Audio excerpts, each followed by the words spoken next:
AWOA. Ino hoe a? Anao karaha tsy nandala hoe a? Zatakeny takafo ny zaha nafa na tsy taka. Zatake takafo e. Anao hoe tsy taka. Pa adamaty. Zatake tafa na tsy ta.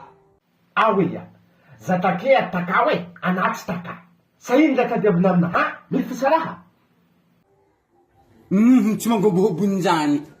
Ana mandray mandrado antany hafa milasy tonga aminakahaka.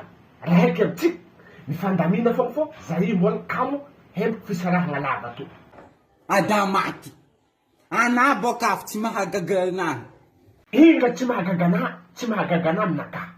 Ana mila bolila antany hafany milasy tonga aminakahaka. Nefaka anao tsy taka. Adamaty, zatake takafa na tsy taka. Andesinaza o, ko maso hempiky za aminay hoe, ko maso hempiky e. Ana tsy ampinaniko vary gasy ianao hoe. Ao, ataovy aminah fogna tsy lengalenganah fogna. Zato te tafo taky sa anao tsy ta. Ana doko magnano masoko to misy défaut, misy problème ozy anazy to. Anao tsy tong takaka le milaza na taka.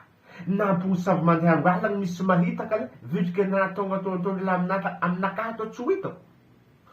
Ataovy aminah vandivandinafo, ataovy aminah vandivandinafo. Aminafo lambera to tany. Ha, to nizy lahely tsy lengalenga fo.